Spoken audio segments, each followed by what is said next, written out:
আসসালামু আলাইকুম, সবাই কেমন আছেন? আশা করি ভালো আছেন। আমিও প্রতিনিয়ত এই দোয়াই করি সবাই ভালো থাকুন।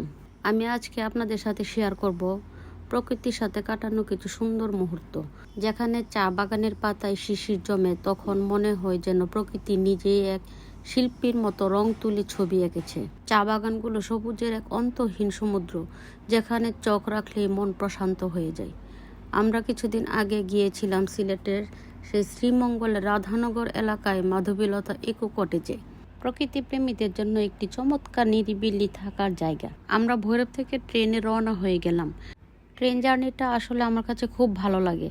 সিলেটের সৌন্দর্য শুধু সবুজে সীমাবদ্ধ নয়, এখানে পাহাড়ি রাস্তা, নদী, ঝর্ণাধারা সব মিলিয়ে এক স্বর্গীয় অনুভূতি তৈরি করে। প্রাকৃতিক সৌন্দর্য অনুভব করতে করতে কখন যে চলে এলাম বুঝতেই পারিনি। তারপর আমরা ট্রেন থেকে নেমে সোজা চলে গেলাম পানসি রেস্টুরেন্টে। সেখানে সকালে নাস্তা খেয়ে রিল্যাক্স হয়ে চলে গেলাম সেই কাঙ্ক্ষিত মাধবীলতা কটেজে। কি আর বলবো, এত সুন্দর! আমার খুবই ভালো লেগেছে এই জায়গাটা সম্বন্ধে কিছু কথা না বললেই নয়। এটি জেরিন রোড, রাধানগর, শ্রীমঙ্গল, মৌলভীবাজার বিখ্যাত গ্র্যান্ড সুলতান রিসোর্টের কাছাকাছি অবস্থিত। নিরিবিলি সুন্দর একটা নিরাপদ পরিবেশ। এখানে রুমগুলিতে এসি এবং নন এসির ব্যবস্থা রয়েছে।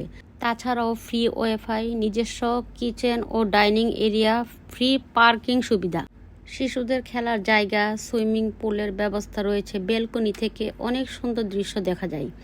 রুম ভাড়া সাধারণত ভ্রমণ বা সিজনের উপর নির্ভর করে। আমরা নিয়েছিলাম দোতলায় রুমটা। রুমে ঢুকে আগে ব্যালকনিতে গিয়ে দাঁড়ালাম। অসাধারণ একটা ভিউ। তারপর আমরা একটু ফ্রেশ হয়ে সুইমিংয়ে চলে গেলাম।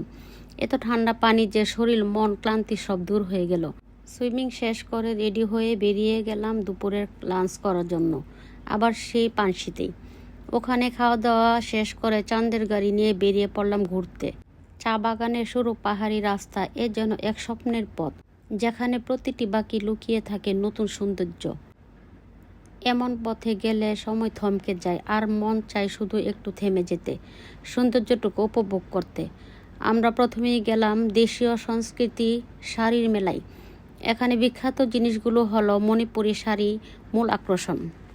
হালকা আরামদায়ক ও রঙিন ডিজাইন নকশা থাকে।